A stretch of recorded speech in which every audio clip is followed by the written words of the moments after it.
Hello everyone, मैं doctor Shashi बोरिचा आपका मेरे चैनल पे बहुत बहुत स्वागत करती हूँ। आज मैं आपको एक्सप्लेन करूँगी आईयूआई के बारे में कि ये क्या होता है, ये किन लोगों को कराना चाहिए और इसका जो प्रोसेस होता है, पूरा जो प्रोसीजर होता है वो कैसे होता है। लेकिन उससे पहले आप प्लीज़ मेरे चैनल को सब्सक्राइब कर लीजिए और जो बेल आइकन है उसको प्रेस कर लीजिए ताकि आपको मेरे आने वाली वीडियोज़ का नोटिफिकेशन मिलता रहे। तो चलिए स्टार्ट करते हैं। सबसे पहले आईयूआई आखिर होता क्या है।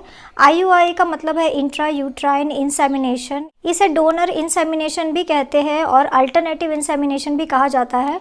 इस टेक्निक में जो हस्बैंड होते हैं या फिर जो डोनर होते हैं उनके स्पर्म्स को कलेक्ट किया जाता है, फिर उसे यूट्रस में डाल दिया जाता है, इंजेक्ट कर दिया जाता है। आईयूआई के लिए जो स्पर्म्स यूज़ किए जाते हैं वो काफ़ी अच्छी क्वालिटी के होने चाहिए, मॉर्फोलॉजिकली बेस्ट होने चाहिए।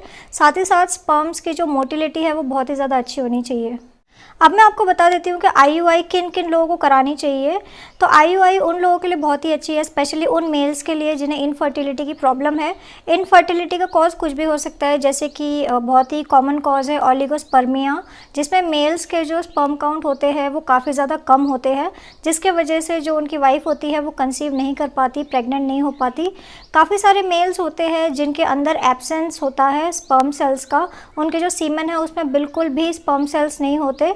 उस कंडीशन को एज़ोस्पर्मिया कहा जाता है। इस कंडीशन में फीमेल्स के लिए जो डोनर स्पर्म्स होते हैं उनका यूज़ किया जाता है और उन डोनर स्पर्म्स को इंजेक्ट किया जाता है यूट्रस के अंदर। नेक्स्ट आईयूआई उन लोगों को कराना चाहिए जिनको फिजिकल सेक्सुअल इंटरकोर्स बनाने में काफ़ी ज़्यादा प्रॉब्लम होती है, जो नहीं चाहते या फिर उनको कोई भी प्रॉब्लम है जिसके वजह से वो सेक्सुअल इंटरकोर्स परफॉर्म नहीं कर पाते। तो ऐसे लोगों के लिए ये टेक्निक बहुत ज़्यादा अच्छी है। इसके साथ ही साथ काफ़ी सारी ऐसी इनफर्टिलिटी के केसेस होते हैं जिसमें अनएक्सप्लेन्ड इनफर्टिलिटी होती है, मतलब इनफर्टिलिटी का कॉज कभी समझ में नहीं आता। तो ऐसे लोगों के लिए भी ये टेक्निक बहुत ज़्यादा यूज़फुल है।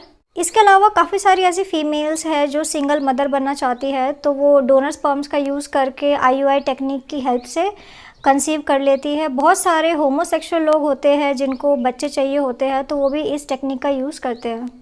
अब मैं आपको बता देती हूँ कि आईयूआई आखिर किया कैसे जाता है। तो आईयूआई टोटली डिपेंडेंट होता है ओव्यूलेशन में। जो फीमेल का जब एग सेल्स रिलीज़ होते हैं उस टाइम ये प्रोसेस किया जाता है, उस टाइम इस टेक्निक का यूज़ किया जाता है। ओव्यूलेशन हमेशा 14th डे को माना जाता है अगर आपको 28 डे का साइकिल है, लेकिन ज़रूरी नहीं कि हर फीमेल का साइकिल 28 डेज़ का ही हो। तो इस केसेस में हम लोग 10 to 18 डे को ओव्यूलेशन का डे मान लेते हैं। इसके बीच में ही फीमेल को ओव्यूलेशन होने लग जाता है।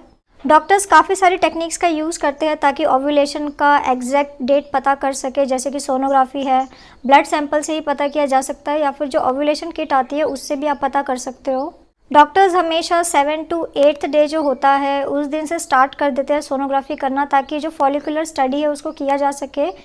फॉलिकुलर स्टडी बहुत ज़्यादा इंपॉर्टेंट है। इससे पता चलता है कि कब फॉलिकल्स मैच्योर हुए और कब वो रप्चर हुए।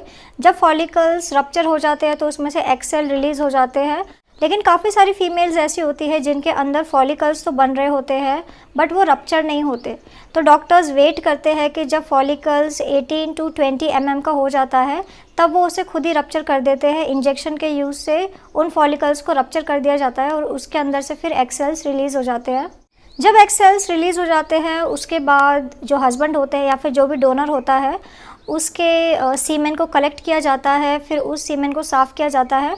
उसके बाद उसे डायरेक्टली इंसर्ट कर दिया जाता है फीमेल के सर्विक्स के अंदर। इंसर्शन के लिए हमेशा एक कैन्यूला का यूज़ किया जाता है जिसे आईयूआई कैन्यूला कहते हैं। जब सीमेन इंजेक्ट कर दिया जाता है उसके बाद फीमेल्स को 15 से 20 मिनट तक लेटे रहना होता है। उसके बाद फीमेल को हॉस्पिटलाइजेशन की कोई ज़रूरत नहीं होती, वो अपने घर जा सकते हैं और अपना डेली रूटीन का काम कर सकते हैं। सेकेंड थर्ड डे में कई सारी फीमेल्स को स्पॉटिंग दिख जाती है। अब मैं आपको इसका सक्सेस रेट बता देती हूँ कि आखिर क्या रेट होता है, कितना सक्सेसफुल होता है।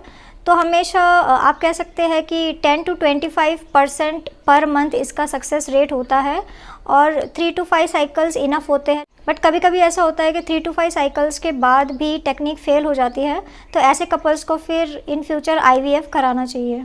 सो फ्रेंड्स, ये था आईयूआई। मैंने आपको बता दिया कि ये क्या होता है, किन किन लोगों को आईयूआई कराना चाहिए। इसके साथ ही टेक्निक की कैसे जाती है ये भी मैं आपको एक्सप्लेन कर चुकी हूँ। तो अगर आपको मेरा वीडियो बहुत ज़्यादा यूज़फुल और इन्फॉर्मेटिव लगा हो तो आप प्लीज़ इसको लाइक कर दीजिए और साथ ही साथ आप मेरे चैनल को सब्सक्राइब कर लीजिए और जो बेल आइकन है उसको प्रेस कर लीजिए ताकि आपको मेरे आने वाली वीडियोज़ का पता चलता रहे। तो आज के लिए बस इतना ही। Thank you.